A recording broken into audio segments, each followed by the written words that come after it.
Some of you already know Warren Tuttle. He's got a new book out called Inventor Confidential. It's not quite out yet. It's a HarperCollins. It says here it's an honest guide to profitable inventing. I thought all the inventors were honest. Then it says here, because if they're not, then they're what do they call them? Not charlatan, con artists. And so the difference between a con artist and an entrepreneur is an entrepreneur actually believes what he's saying. So it says it covers a wide range of topics, all dedicated to promoting grassroots innovation in America.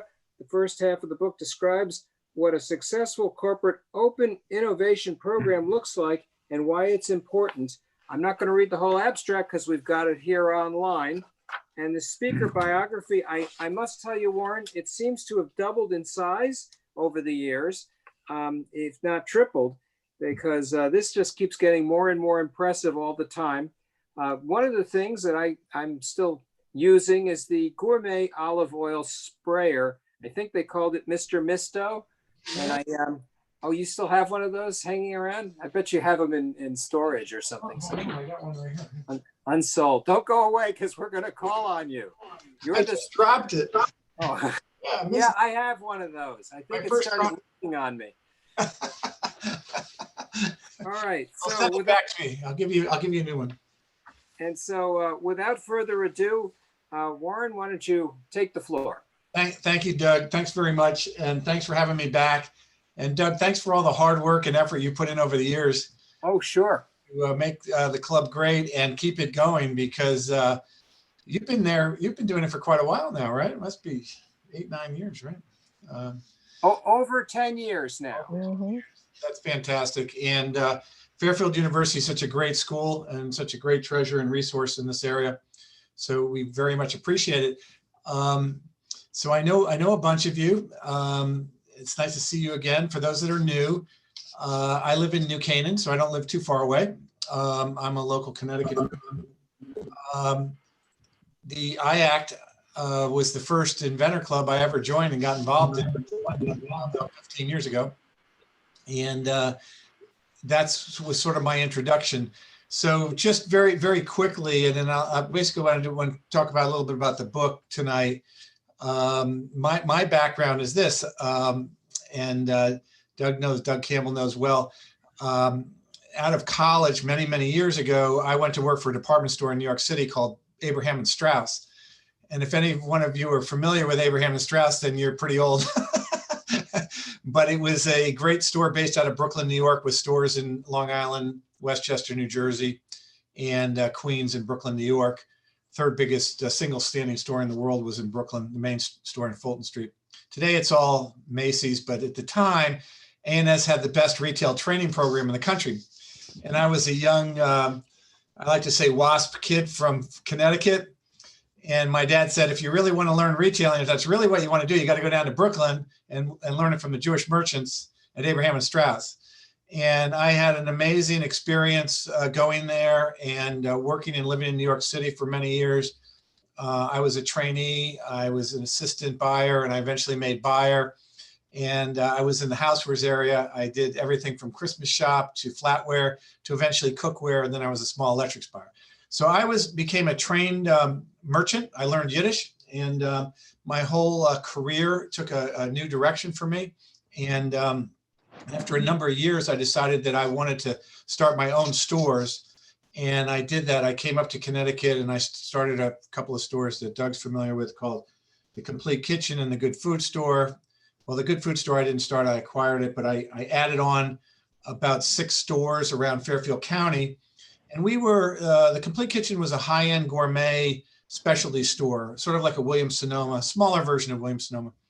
And we also had a nationally renowned cooking school, and I had stores in Greenwich and eventually Wilton, Connecticut, Ridgefield, and Bronxville, New York. And then I acquired a store called The Good Food Store, which was a prepared food store, one of the first really high-end gourmet prepared food stores back in the 80s.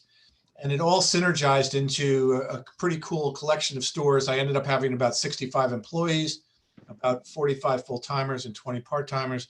in multiple locations. And I spent most of my time based in Darien, but I was always running around the countryside, running these stores. This was in the pre-Amazon.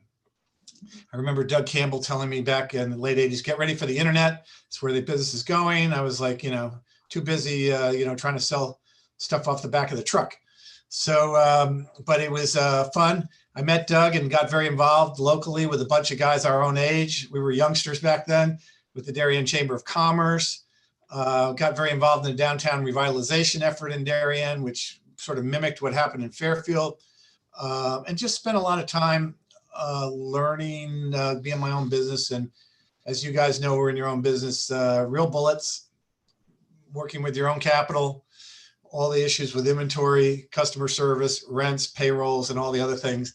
And, it wasn't long before I hated the whole fucking thing. No, excuse me. I'm sorry. Let me back it up. But I learned that retail is very tough. And then along the way in the 80s and 90s, America became over retail, especially in our area. Suddenly Bed Bath & Beyonds were popping up, and Macy's and Sonoma's and food stores and so forth and so on. And it became more and more difficult. Now we had a unique sort of approach to the business, and it was integrated between, if you want to learn how to cook, we'll teach you. If you don't want to cook at all, we'll sell you the prepared foods. If you want to buy the cookware, we'll sell that to you. So it was an interesting thing, but it was very labor intensive and not an easy area, rent wise and so forth to prosper. And although our numbers on the surface were pretty good, it was typically a struggle. And then one day, and this is where the story gets fun, in 1997, an inventor walked into the store. His name was Tom Risch, and he was from Weston, Connecticut. And he was about our age also. And he had invented this product called Misto, an olive oil sprayer. And he and I sort of hit it off from the word go. And I talked to him for an hour or two about the product. It was basically an olive oil sprayer. Hadn't existed before that. It was all natural. You could take off the cap, fill the chamber with your own selection of oil. You pressurize the cap by pumping it like a squirt gun. And it had a special nozzle that could handle the viscosity of a thicker material like oil. And it could spray it. And so what people who don't cook didn't realize, but people who cook gravitated to immediately, was this was sort of a replacement for Pam. And about 100 million cans of Pam are sold every year in supermarkets around the world. The only problem with Pam, nothing wrong with it, but it uses a low-grade vegetable oil. It has preservatives in it. You don't want to use it around a flame because it's fired by a propane gas. And when you're done with it, you throw the can away, and there's enough cans thrown away every year to fill our landfills to circumnavigate the globe. So Tom figured out all these things, invented this product, worked about 2 years on it, and came down, and he was trying to beta test it and see how it would do. And we brought in the first 12 pieces to my store in Darien and sold them right off the counter within 20 minutes. And I knew we were on to something. Long story short, we were making them in Bethel, Connecticut. In the beginning, we were making them 12 at a time. After a while, we could make 700 or 800 a day with an assembly line. We used a fulfillment center there. And we started selling them at gourmet stores around New England. We partnered, and then we eventually sold to Bloomingdale's, Macy's, and went around the country, and it took off from day one. And we sold 1.2 million Mistos in our first full year of business in 1998. And I made more money in 1 year than I had made my whole career. So I thought that this is very exciting. Plus, there were no issues with inventory. Everybody wanted what we had. And so I spent 4 years with Tom sort of developing this business while I still owned the stores. And I decided that was for me. So long story short, and you can read about this in the book, I talk about it a little bit. I got out of the retail business, out of 65 employees, out of inventory, out of rent, all the expenses and frustrations with that. Good timing, by the way, because Amazon hadn't even showed up on the scene yet. And I got into the business of first helping Tom, and then he really didn't want to expand the business. So I decided that I would figure out a model to help inventors. So it was about that time I joined the IACT, and I started researching. I took basically a year off from working and just kind of researched the marketplace and what I wanted to do when I grew up. Along the way, I helped develop another product called Stir Chef, which was a saucepan stirring device. We talk about that a little bit in the book too. Put a lot of money into that, partnered with people, took it to a couple of trade shows, was announced by Good Morning America and the Today Show as the hottest new housewares item in the country. Launched it, sold 110,000 pieces, shipped them all, and none of them sold. Total disaster. So you can read about that one in the book. So my kung fu lessons had not entirely been learned. I thought I knew it all after Misto and after my stores, but I realized with failure, and it took me about 2 years to dig out of that failure, sell off all the inventory, lick my wounds, and spent a lot of the money I'd earned. And then my next project was called Smart Spin, which is another hit for me. We put it on TV. It was a storage system that ended up going on TV, and without going into details, sold many millions of those and got back in the saddle. So my career was going up and down in terms of cash flow and making money, and really learning the real lessons in life. And I went to a trade show around 2007, I think it was, or 2008. And I knew a lot of people in the housewares industry because I had been a buyer at Abraham and Straus, and I had my own stores, and I had launched Misto, and I knew a lot of people. And I was in one of the booths for the largest housewares company in the US called Lifetime Brands. They're a publicly traded company under Elcut. They're a non-electrics housewares company. And the chairman of the company, who I had known for many years, was asking me how the inventions were going and all that. And he said, we don't do anything with inventors or outside products. How would you like to come and run a program for us to find products for us? And that became the basis of an open innovation program. So to find open innovation, it's really larger companies going outside their walls to find new products outside the company. And sort of the patriarch and probably the most famous story in open innovation is the story of Procter & Gamble, and the story how back in the 60s and 70s, all of their products were proprietary and developed in-house. And then a guy named A.G. Lafley came along and decided that he would open it up. And today, over 50% of the new products that Procter & Gamble launches are from outside ideas and innovation and inventors and so forth. And now other companies like Unilever, and many other companies have followed suit. And a lot of big programs have open innovation programs. So I developed this as an outside contractor, not working for Lifetime, this open innovation program. And it's been quite successful. We're in our 15th year now. I've done over 100 licensing deals and generated over $350 million in business for them, which is great. If you add up the amount of business I did with Misto and SmartSpin and some of the other things, I've now launched products in my other companies that have generated over $1 billion in retail sales. So I have a lot of experience in this stuff now. And what was terrific about Lifetime was they let me do my thing. They still let me do my thing. Amazingly enough, every month money goes in my account. I don't know exactly how that happens, but I have money, and I don't have to even beg for it and run it down. And then if I have successes, they pay me success fees. So I started the program with Lifetime. It's been very, very good. Then I contracted with a company called Tektronix Industries. They're a largest power tool company in the world. They do Ryobi, Rigid, and Milwaukee Power Tools, and many other brands. Are the biggest single supplier to Home Depot. And my relationship came to an end with them this summer, but I did it for 7 years. The reason it came to an end was because the guys that hired me left the company, and they brought in the head of Milwaukee, and he didn't want to do anything outside the company. So they don't take outside ideas anymore, unfortunately. But we had a great run. And then I also do it for a DRTV company called Merchant Media. We have a big hit called True Touch right now, which is gloves that you put on and then you can pet your dog and groom your dog. And we've sold over 4 million of those now. And I'm continually looking for products and negotiating deals and things for them. So I run these open innovation programs, and that's the heart and soul of the book. And along the way, I got involved obviously in IACT, but then I was asked to be on the board of the National United Inventors Association, which is the largest 501c3 national inventor group. And we network with a lot of the clubs around the country. And I became president of the UIA, and Doug, all my experience running the chamber and all came good. It's just national instead of local. And we connect with about 80 inventor clubs like IACT around the country. I got very involved. I'm now on the National Pro Bono Patent Commission. We do all the pro bono patent hubs so that people who can't afford patents can get them for free. And then I was just asked to be on the National Council for the Expansion of American Innovation, which I represent the inventor community. And the other day I was on a call, and I didn't realize I started talking, and then the next person after me was Mary Barra, the chairman of the board of General Motors, and it's the chairmen of 3M and IBM and all these massive companies around the country and so forth. So little by little, I've been integrated and I've become an advocate for inventor rights in Washington, D.C. And so I just give you that background really quickly because I'll just sort of walk you through what the book is about and why I wrote it. So that's sort of my credentials. I've now spent 20 some years in the inventor space, and I've observed a lot of things.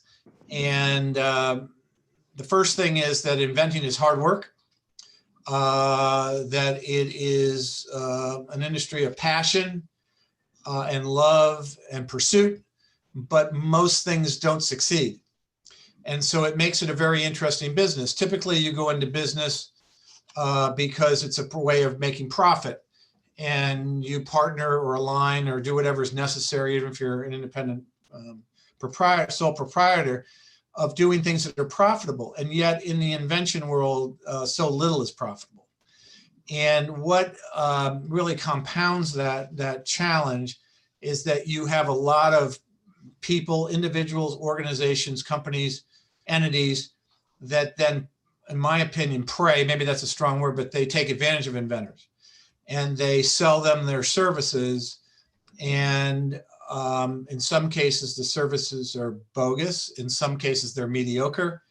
But in almost every case, there's this subliminal message being sent to inventors that making millions of dollars is right around the corner. I have a stack of books here. I look at videos all the time. There's this I saw a video recently where one of the more identifiable people in our industry was on a farm visiting a friend in Montana, panning around with a video saying, you could be like this inventors and own a farm and make it on passive income and so forth. Well, I saw a recent Inventors Digest poll that said that 78% of all inventors that are issued a patent think they're going to become millionaires, and that 56% think they're going to make $5 million. And the fact of the matter is that the people that become millionaires are a small percentage, well under 1%, well under 1%. And that probably only a couple percent even make back more than the amount of money they invest in it. And yet you have these folks going around as invention ambition companies, invention marketing companies, coaches, clever ways of extracting money from you and getting you to pay up front on these lure of dreams and everything. And I've been on the other side. I look at thousands of product submissions a year, and I talk to, as I say in the book, I probably texted, emailed, phoned, or otherwise communicated with well over 100,000 inventors over the last 15 years. So I put in my Malcolm Gladwell, 10,000 hours on this subject, and very few. Now I have helped. I've helped quite a few people become millionaires, so it's not out of the question, but the odds are remote, and people need to look at this realistically. So I set about to say, let me write a book that's not from the marketing standpoint, not from people who are trying to sell you something and have you sign up for their associated courses and programs, but let me tell the real story of the book from the inside of what it looks like from inside the company. So I do go into product development. I get fairly serious about it from things that I've learned along the way, in all the time I've spent, the importance of building prototypes, the importance of testing them, the importance of making sure that they're functional, and then using those functional claims, as Mike will tell you, to file IP and proper IP, and using the right people, and all the basic old school approaches to hard work and dedication to get your product, to advance your product all along the way, getting feedback and sensing whether there's something in it and being very careful with, as I say, spending your shekels.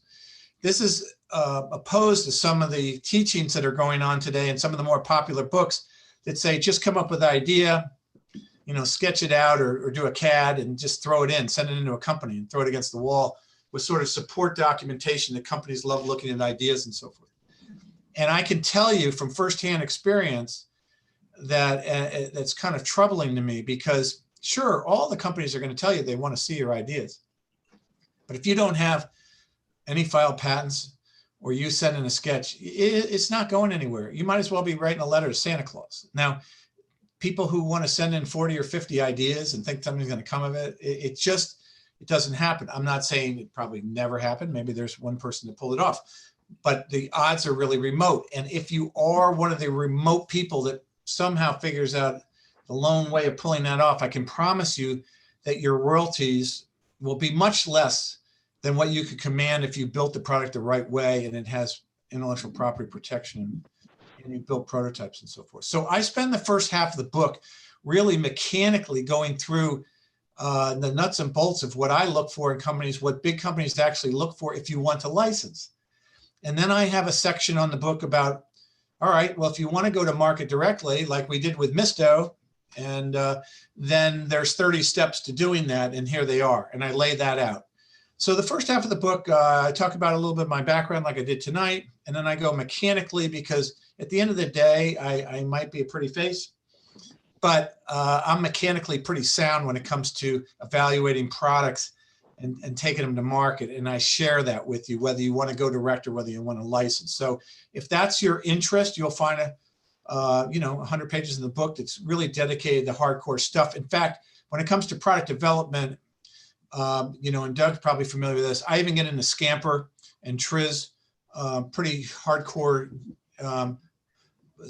approaches to product development that companies use. And you can read more about them. I won't go them too much tonight, but they're fairly technical ways to ideate and think of new ideas and so forth. So I try to take from the simple, easy, simple idea, throw it against the wall, in my opinion, bullshit, to, this is what you really need to do if you really want to improve your odds dramatically and so forth. And then in the second half of the book, I have a section called Buyer or Inventors Beware, the word beware, B-E-W-A-R-E. And I talk a lot about people who want your money. And I talk about other ways that you can blow your money in a hurry. Here's the lesson I'm going to give to you guys tonight. And I'm going to try to stay positive because sometimes this stuff frustrates me. But if you're going to pay someone to help you, and I'm not talking about a patent attorney, or somebody who builds a prototype. I mean, they have a specific service or goods that you're paying for, that you identify, and that you agree upon a price. That's a transaction. I'm talking about people that sell you coaching services, that sell you inventor, help services and so forth. And you know who they are. That if you're going to pay them up front, that you need to do your homework and research on them. And you need to look past their marketing pitches because they're very clever. And you have to ask yourself, how many clients do they have? How much money do they take in? And how many of their students or their clients have made any money? And you're going to find that the answer is that somewhere between 97 and 99% of their clients, which is the vast majority, folks, are not making even back enough to pay for their program, okay? And that to me says to me that inventors have to get wise about spending their money carefully and what they expect back in return. And these marketers have very clever ways of answering that. Well, we do this or we do that and we do whatever. But at the end of the day, they're the ones making money and you're not. And that's kind of a big theme in the book. I then go into some of the new platforms out there like Kickstarter and Indiegogo and crowdfunding, and how to facilitate and use that. Along the way, I interview and research and quote a lot of people that are experts. Roy Morjan's the #1 launcher of Kickstarter programs in the world. So he's a friend of mine, and so I get into a lot of that. I then go into direct response television and talk a lot about that as an industry. And then I come back, talk about politics in Washington, D.C. and the U.S. Patent and Trademark Office. And you have to know that the big tech companies in America, starting with Google, have had a heavy hand and effect on changing some of our intellectual property laws, most notably the American Invents Act of 2012, which was instituted in 2013, which among other things has an internal court at the patent office called the PTAB, the Patent Trial and Appeal Board, which you could have an issued patent. And if you get into a dispute now in the marketplace on infringement, the company can take you back to the patent office put you through a tribunal and have your patent or major claim stripped by the same organization that issued them. Okay. And unfortunately, not a small number of cases, relatively few, come back before the patent trial appeal, but because the only cases that come forth are ones of products that have been a commercial success and people are fighting over. All the other patents nobody cares about. But there's been about 3,200 PTAB cases actually adjudicated in this patent trial appeal court, which has about 200 judges, and I happen to be an expert on it. Mike, if you ever want to talk about it, I just did a program with the chief judge the other day. And about 84% of these are getting one or at least one claim bounced out of the patent. And by the way, if you go to court and you litigate over the validity, over the enforcement of a patent, at least in court, you as a patent owner, if you have an issued patent, is considered to be valid. If you go back to the PTAB, it was very cleverly written. You actually, the validity comes off the table and you go back as if it was never approved. So it's a lot like changing the score of a football game. You know, what if the other night they said, okay, Arizona, your field goal is no good. We're letting Seattle kick another field goal. This is kind of what goes on. So I've been very involved walking the halls of Congress.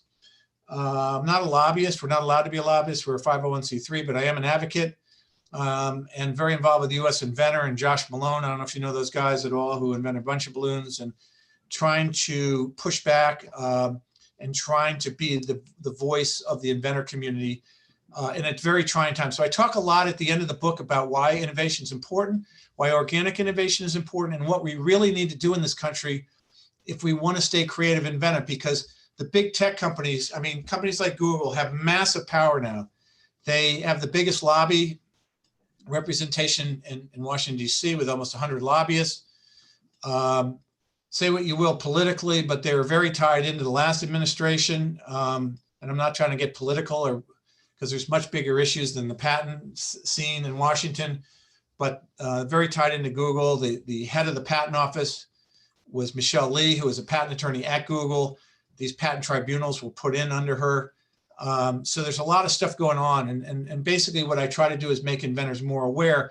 Instead of this rosy picture that you could become a millionaire, I try to take the other side, as Doug would call it, the corollary, and explain to people what they need to be aware of. But the book it's a pretty easy read. Just really quickly, I'll finish up by saying and answer any questions you have.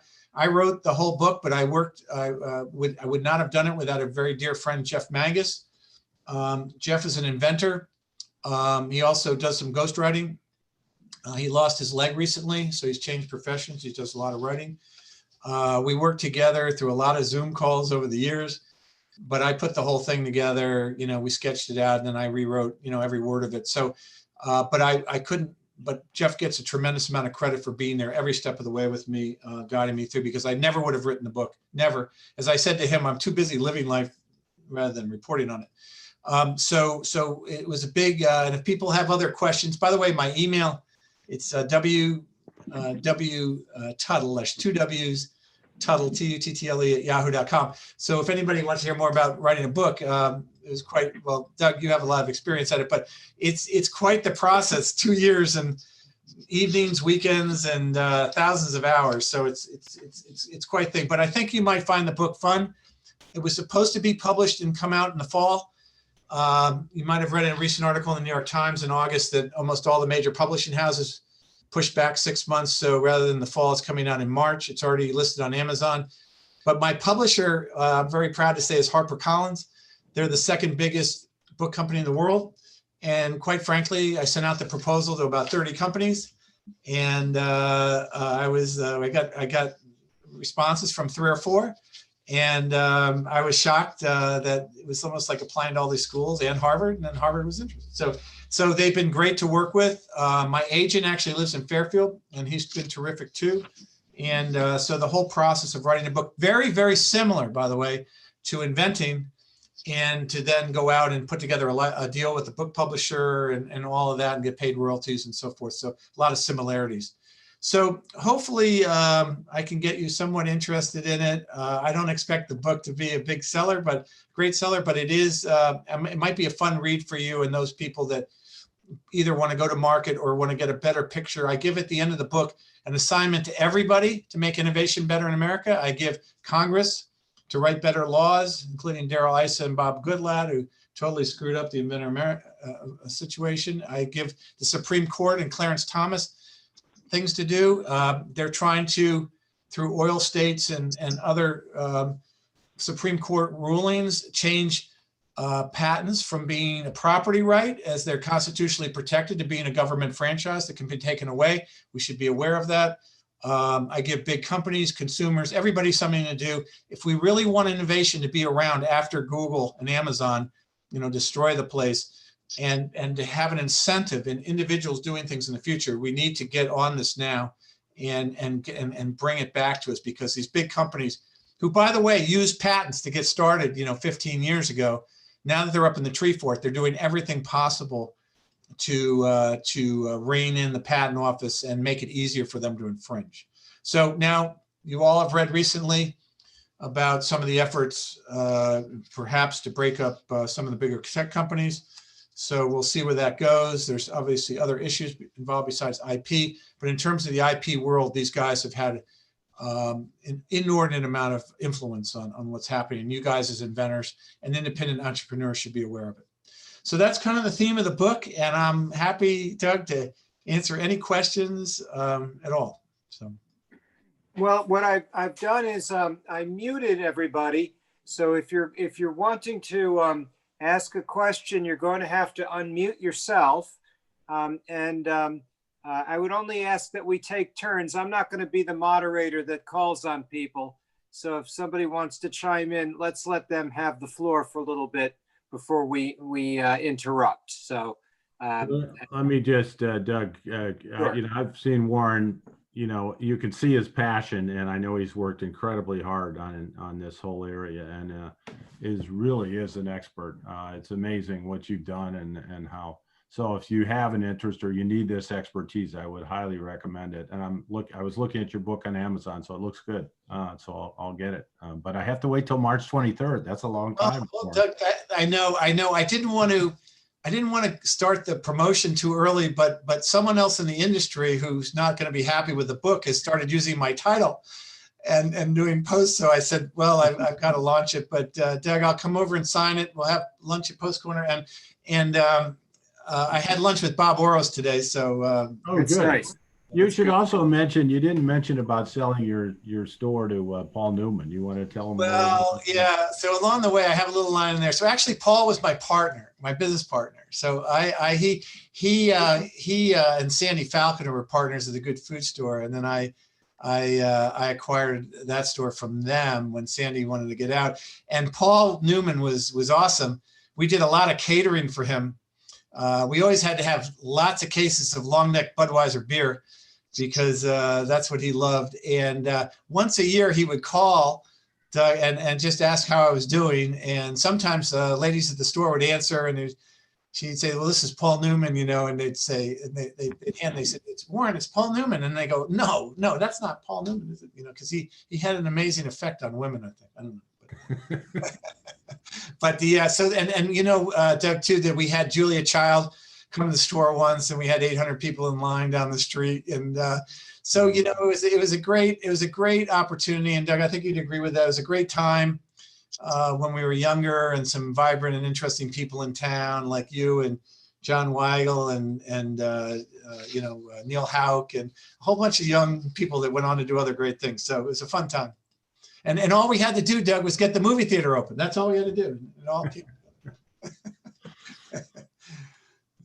Hey, this is Mark Roser. I just wanted to comment and say thank you and acknowledge Warren. Warren has shared some of my ideas and presented them to Lifetime Brands, and he's reviewed other ideas. So just to give a big shout out of thanks and credibility, and thank you for the fair treatment throughout all that. So just to start with that. And then a question for you, Warren, which is, in your travels and experiences, here's a group of inventors. Are there other groups out there of people who actually love to do business development and sales, and like peanut butter and chocolate? Shouldn't we be getting together with them, or something else to help blend the talents of things that, I'm not great at, but there's other people who are great at those things?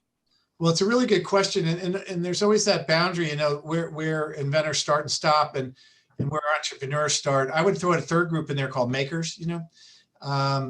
Let me, before I forget, Mark, I'm going to answer your question. I have 18 endorsements for the book. And one of them is from Dale Dougherty, who's the father of the maker movement. So I was very proud to get that. Another, by the way, is from the president of Home Depot. So it's pretty cool. Anyway, but more and more, we've been trying to get the Small Business Administration involved with a lot of the local clubs around the country. Some are teaming up with them. Doug, that might be something that you might have some more interest in, so that we get more entrepreneurs associated with it and people that can partner. A lot of times inventors do need help getting to market. And like I helped Tom Risch get Misto to market, it's almost like a restaurant. You know, you have the front of the house with the maitre d' and the back of the house with the chef. I think that's a really, really wise way to do that. And teaming up with an individual that can partner with you is a lot better sometimes than using a big company that doesn't really know the nuance. So I would say that's something we've had at a lot of our national conventions in Washington, more SBA involvement. And I think we need to do a little bit more of that. Hey, and Mark, I also wanted to tell you, one of the products you told me about that you were working on years ago was macular degeneration. Yes. Are you still doing that? Yeah, we just we have a study going in the UK. We published our data a couple of years ago with strong results from Johns Hopkins, and we're now working with UCLA. So that's an area where we're now trying to work and do a better job of business development. So another example of a great product that could use some extra injection in the arm of business development help. But as far as the product goes, it's working well and patients like it. Well, my mom had macular degeneration, and I take after in a lot of ways. So I remember you telling me that if you catch it early on, it's a good thing. So I want to buy one of those. Sign me up. I'll swap you a couple books, and you know. Oh, that sounds. I'll send a few down. I'd love it. Love it. That's great. Thank you. You bet. By the way, Mark is an expert. Is from Connecticut and knows a lot of the ins and outs of the SBIR, which I don't know how many folks understand that, but it's fairly sophisticated and not easy to apply to, but it's a national, well, it's divided by states, but nationally they have funding. What do they give? I think like $2 billion a year out in funding to startup projects and so forth. And, yeah, $2 billion. And each of the branches of the government that give awards have to set aside 2%. So it gives you some idea of the scale of the research that goes on outside of small business. So we've received grants from the National Institutes of Health, from the Administration for Community Living, which focuses on the people with disabilities, and also from the National Science Foundation.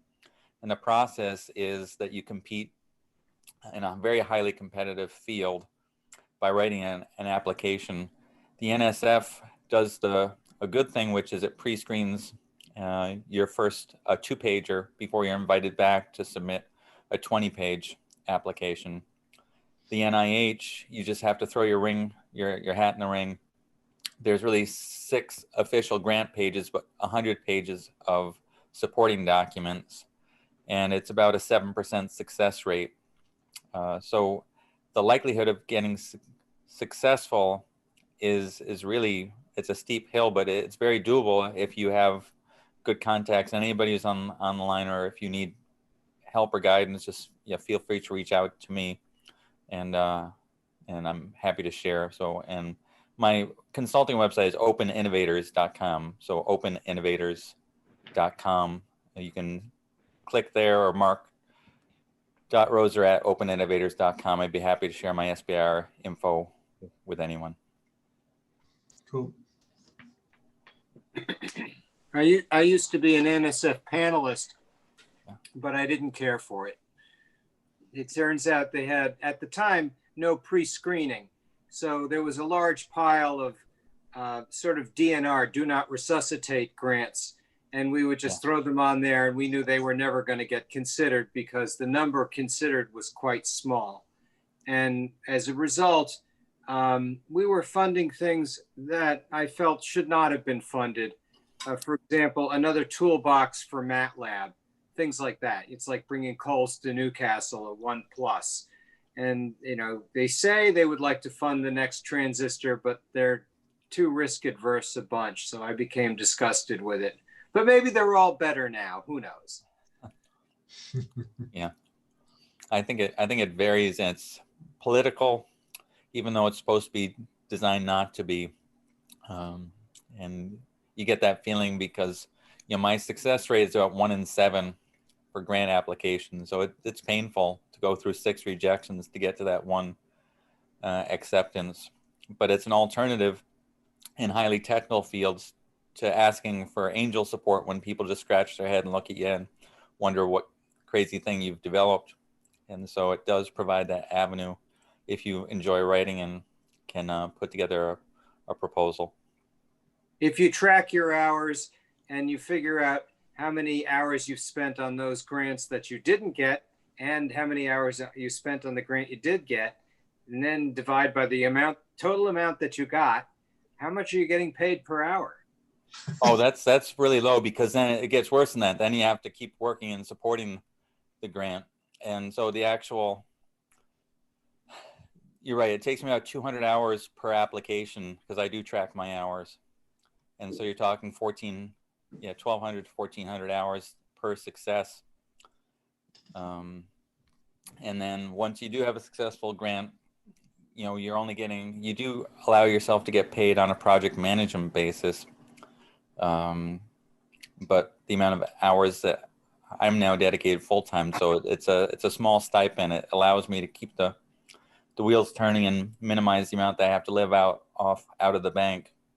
So it gives me a run rate. But you're right, it's daunting.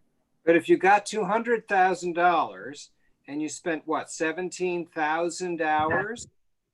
No, 1,600 hours. All right, so you're it's like $100 an hour. So that's all right, I guess. It's better than being a Walmart greeter. Whoa. There's nothing wrong with being a Walmart greeter. No, they don't get paid as much. So I'm sure there's more questions though. So fire away. Warren, as far as other avenues for licensing and introducing technologies to companies, you know, I've got a couple. I'm trying to support my medical device habit by trying to license some easier products that don't take clinical trials to get through. And so I've got a basketball product, for example, that it's a new basketball net. There's really 2 major suppliers there. We're being evaluated by Spalding, and then Champion, the other brand, doesn't accept outside ideas. Is there strategies that you've got for companies that don't accept outside ideas in terms of, you know, I've connected with the guy on LinkedIn, but I haven't really pushed him yet to review, but strategies in that regard? Well, it seems as if companies that don't take outside ideas are typically led by the legal team at the company. Attorneys see open innovation programs and dealing with the outside is fraught with lots of danger. It turns out at TTI, we were doing a decent program for a number of years while I was overseeing it as an outside contractor, but they have a lawsuit with an inventor that goes back, predated when I was there, about a garage door opener that they're still fighting. It's going to Supreme Court. I saw it listed recently as Tektronix and versus like some inventor. So what happens when that happens, companies get frightful and they get afraid and they shut down. When a company shuts down and doesn't take outside ideas, there's very little that you can do. I even on the side try to go back to TTI and say, hey, this is really good. You should take a look at it with or without me. I don't care.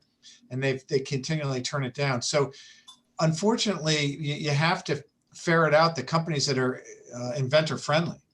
And that comes from either looking at their websites or contacting them and find out what the protocol is. If they've even heard of, taking outside ideas and so forth, you have to vet that. But I found that the companies that shut down and don't take outside ideas, it's almost impossible to work with them. You almost have to cross them off your list and go on to the next one. Okay. Then you have to decide, and I talk about this a lot, which, if you have a couple of companies you can approach, which one should you approach? I always like to start with the biggest, baddest one on the block, because typically they have the most brands, they have the most outreach, the most shelf space, the most clout. And if you can get them to get behind you and take it, then your chances for success are much larger. And they usually have the most resource funding to put into any final development of the product and launching it. Because at the end of the day, if you're licensing, the only way to make money on licensing is to sell a lot of units. You know, if you're not selling many, you're not going to make much on each individual royalty. Like my book, if I only sell 500 books, not going to make much money. If I sell 1 million of them, I'll make money. So the question you have to ask yourself is what companies are they open innovation friendly? Are they outside friendly? Do they want to work with you? And then beyond that, do they have the resources? Because sometimes I see these coaching, coaches and bragging about someone signing a licensing deal. Sometimes it's in the housewares field with companies I've never heard of, and I've been in the industry for 40 years. So those companies don't have a lot of resources, even if it's successful, to get behind the product. So I would recommend finding the right company and then starting your list at the top with the biggest players in the market. Warren, how do you approach a big company in order to get them to take a look at your product? Good question. I usually, research the marketplace in a variety of ways. So number one, almost every industry has an industry trade show or a trade organization. Now I know these days trade shows aren't running, but you can go on their sites, like the housewares industry, for instance. They have the International Housewares Association. You can go on their site. You can look for member companies. For probably a small amount of money, you could even join and get a breakdown of what companies are involved in what categories. So you can actually see who the companies are in the arena that you want to exploit. I used to say you could also go down to Bed Bath and like the housewares area or their local stores and try to get a list of companies that are selling products similar to you. But you can also do that research online with Amazon. If you're in the medical device practice, there's other ways to go about doing it because it's not so consumer related. But you have to do your research and you got to land out the companies. And then once I've identified a list of core companies that are in the space, Doug, then I do my research. My next step is to go online and look at their website, study it very carefully to see if they take outside ideas. A lot of times companies that do will brag about it. They'll put it right on the homepage. We accept outside, innovative ideas, come to us, blah, blah, blah. Here's the process. If I don't see a lot of feedback, then I usually reach out to the company. You would be surprised. I put this in the book, what you learn by calling the company and getting the main switchboard operator and saying, hey, I'm an inventor. I have a new product that I've patented and I'm interested in licensing it to your company. Who would I speak to? If they say, oh, that's Susan Jones, she's the head of our arena in that area, it's probably a good sign that they have taken calls like that in the past and that they're pretty proficient, at least on processing those calls to the right people. If they say, I don't even know who to send you to, and they have to look through a list, it's probably not a good idea. We're still in an era where most companies don't run great open innovation programs. There's probably 20% of the best companies. So you have to ferret out who the right companies are. And then once you identify them, you can reach out. I swear to God, I call, and every company that I help, the first people I talk to is a switchboard operator so they could send people my name and number. But I also make sure that the companies I work put my name on the website and there's a conduit to get in touch with me. You may have to ferret that out. If nothing else works and you can't get it from the switchboard, find out the chairman of the company and send an email. It's usually pretty easy. It's usually can be found. Send a note to the chairman of the company. If they're not the right person to contact, they'll pass it down. Even at Lifetime Brands, for instance, the chairman gets a couple of leads from inventors every year and it comes right to me right after that. So you would reach out, in those ways to eventually get the right person to speak to. And then the game really begins, and I go a lot in the book, is how you present your product to them and how you advance the protocol, which I'm happy to talk about. But those are the steps I take. Now, in normal times, going to a trade show, an industry trade show, and every single industry from housewares to sporting goods to medical products has trade shows. You can really cut down your lead time dramatically by going to the show and walking it, because you can walk right into booths, get the names of the people, converse with people right on the selling floors and all that. But in these times when we're, COVID restricted in our houses, you got to do a lot more research online. You got to reach out by phone and email and ferret it out the best you can. And Warren, I've noticed that there were some people like Stephen Key, for example, who would essentially sell you a course on how to license. Are those things worthwhile taking? I never took one of those courses. Well, here we go. I would say that he presents himself as an inventor coach with a licensing course. There are other companies that are marketers that do things in different ways. I would heartily recommend to you to find out his success rates. I can tell you that I get a lot of submissions from students of his in particular. A lot of them haven't built prototypes and they take shortcuts. And so he's teaching. Now, I understand the idea of saving money, but even if there's a product I like, a lot of times they haven't mechanically proven it even works. And that's kind of suspect. So when I get something from one of his students, I already sort of cut it in half, and I have to do a lot of ferreting to see if it's really worthwhile to pursue. Now, some of his students are fine. They're wonderful people, and I end up spending a lot of time with them, helping them through the process. So to the extent that they're connected with someone like me or someone similar, I suppose that's good. But the course, from what I understand, is $3,000 for 6 months. And then you're assigned a coach, which with the coach, really, they don't have a lot of experience.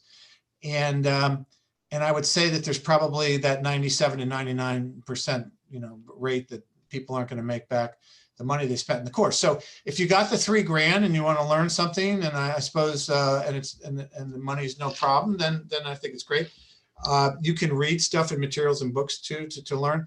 But if the money is, I had 2 people over the summer that signed up for his course. They were both at the poverty line.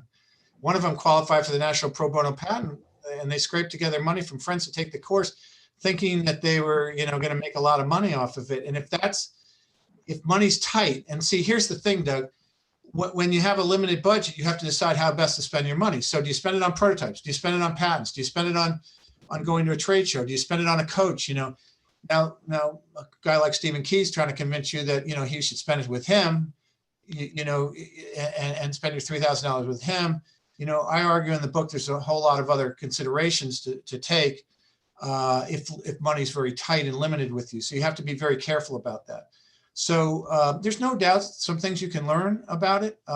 We do have different philosophies on, he's more of an idea guy in general, and throwing ideas out there. I'm more into prototypes. I believe in trade shows. He's not big on trade shows.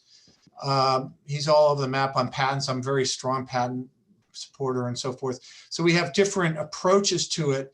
But at the end of the day, if you're going to take a course like that, please, please, please vet it carefully and ask for the success. I don't hear enough people asking them, what are your success rates, before they sign up. They seem to go sort of with the pitch that, hey, I'm one of those people who's going to be a millionaire and they're going to light the path for me. It just doesn't work that way. And that's kind of the purpose of my book.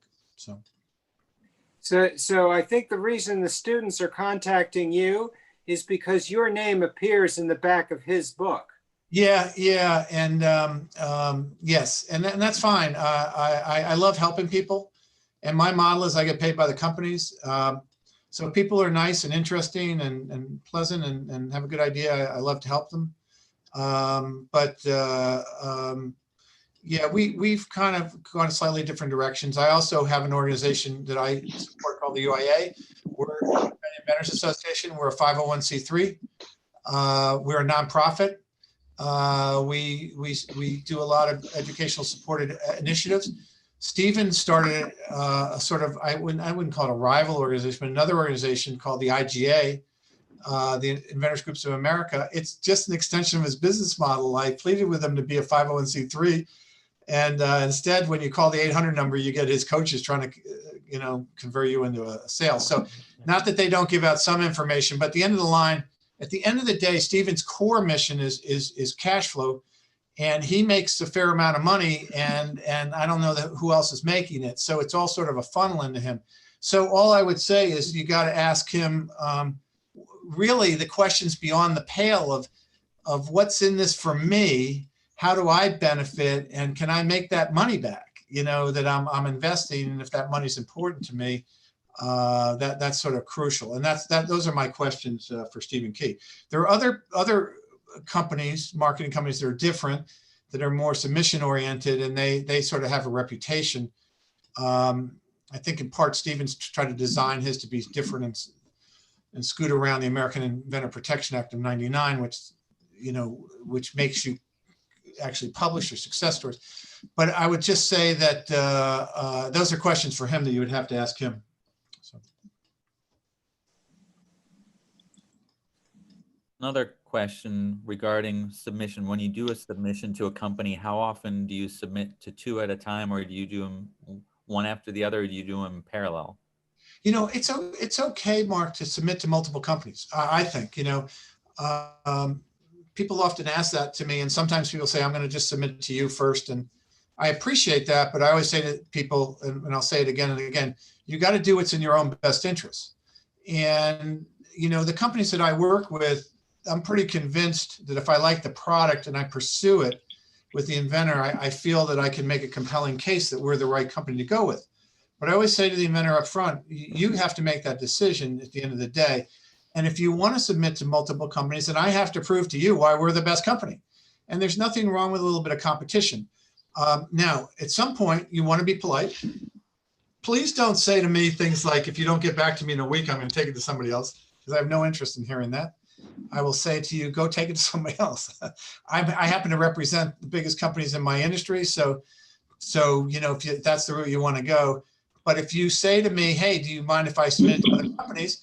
I'm like all for that. And if I come back to you and I say, here's what we can do, and you think you can get a better deal, then take it. Okay. And by the way, I'll even help you, with the parameters of what a deal looks like, because at the end of the day, I'm much better served both emotionally and all other ways by inventors being successful.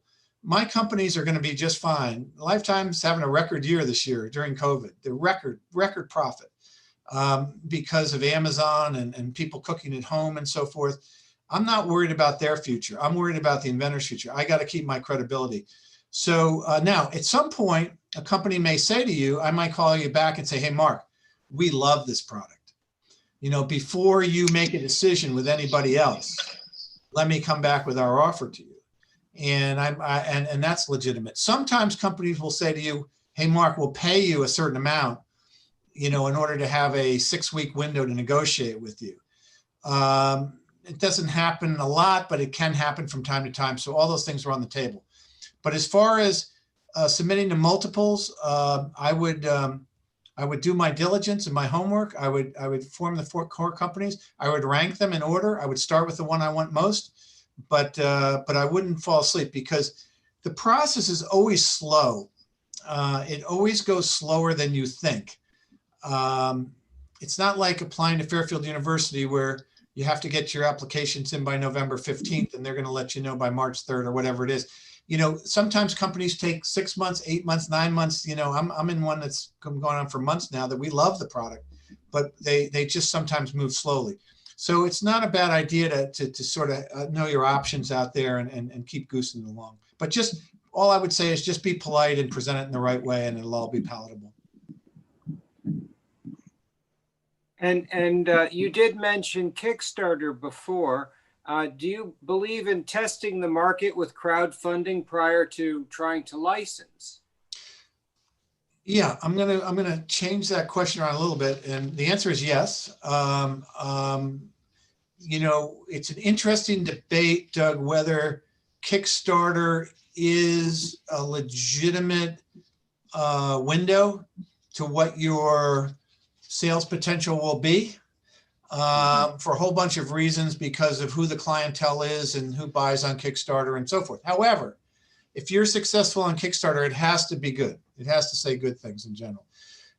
So I don't know that I would necessarily think of Kickstarter in terms of being a marketplace test as much as I would an opportunity to raise some capital, to get your project off the ground. And if along the way sales are dramatic, it's probably feeding back and telling you something. I have licensed many products off of Kickstarter and Indiegogo. I have a huge hit called Food Huggers at Lifetime Brands now that I found on the sites. So yes, the one negative is that people are scanning Kickstarter and Indiegogo every day. So if you put a product on there, know that it's going to be seen, and people that can see what you're raising are might be apt to copy you quickly. The story is, do you guys know the story of Josh Malone and Bunch of Balloons? Yeah. Josh runs US Inventor. He was ripped off by Telebrands, and they went on and raised over $1 million in Kickstarter. And then before you know it, Telebrands had a version of it. And they fought in court, and Josh eventually prevailed on that. But a lot of times it doesn't go, it's not a happy ending. So you got to be careful of other people stealing your product. But yes, you can leverage it a lot of times in the licensing. Sometimes companies will contact you. But at the end of the day, a lot of people also go on Kickstarter to start their own businesses. And if they can raise enough capital, you know, this is, I think it's a brilliant way, uncollateralized way to raise capital. I will say this though, it's become more sophisticated to get on, and the quality of your presentation has to be better. It's more expensive today. It's not like in the olden days a couple of years ago when you could just throw anything up there. But I think that you probably want to look around for someone maybe that can help guide you through the process. And you also need to accompany your Kickstarter launch with a fairly aggressive social media campaign to make sure the word gets out and you give your product a chance to raise money and be successful, because the algorithms there are such that if you start to raise a certain amount of money and get over a certain threshold, then they start marketing more and putting it on all their announcements and everything. So there's a bit of a cadence and approach to it. But I love the platform. I love the concept overall. And I do have a chapter in the book about all that. Are there any other questions? I do have a question. I don't know if it's on topic enough, but Warren, do you have any advice on the ideation process and how to, like, is there a proven process for how to ideate new ideas and come up with new ideas? Well, it's a great question. It's a great question. So I try to address that in a couple of ways. Look, I have a line that I use. I hope it's not too corny. I'm a biologist, not a chemist. And what do I mean by that? To me, biologists are a little bit more organic. They plant a seed, they watch it grow. Chemists, I think, come to the equation with a little bit more of a formula, and they'll put things together and they expect a certain result. The inventor world, by and large, is more biological and more organic, so that it's a matter of pursuing things and seeing where they develop and how they grow and where the thresholds are and when you pull back. So I believe in doing it organically, where you start and you come up with the idea, and you may have multiple ideas and then you settle on some. But I do believe in the process, in building some sort of functioning prototype, even if it's cheap materials and stuff, to sort of prove whether you have something there, and following that process eventually into IP and so forth. But I do put a chapter in about TRIZ. I don't know if you've ever heard TRIZ, T-R-I-Z. It's a 40-step ideation platform developed by Russian scientists who were in prisoner of war camps in World War II, that basically structurally, and you can read in the book, or you can look up TRIZ. I'm sure you can Google it. It's how a lot of companies ideate and how they communally get together and challenge themselves to spark innovation ideas. So I do get a little into a little bit of that. There's Scamper, which is SCAMPER, which each letter stands for something important in terms of ideation. Scamper is a simpler version of TRIZ, and again, it's meant to sort of spur you into ideation. So I would recommend looking into those two, Scamper and TRIZ, and when the book comes out, reading about it, where I lay it out. So if you want something more sophisticated, you might find that a real eye-opening experience. Okay, thank you. Sure. So I think what I'll do is I'll wrap things up. It's getting a little bit late, but what we're going to do is we're going to have another speaker, last speaker of the year, and that'll be on the 24th of March. But I haven't verified with the speaker that he's going to be on, so I got to go back to the speaker and make sure they haven't forgotten that they've committed to do a presentation. But meanwhile, I hope everyone will join me in thanking Warren for the presentation. Warren, that was excellent. Thank you very much. Thank you, Doug. Thank you. Thanks for having me. And everybody stay safe and have a good evening. Thank you. Bye. Thank Bye-bye. you. Bye. Thank you.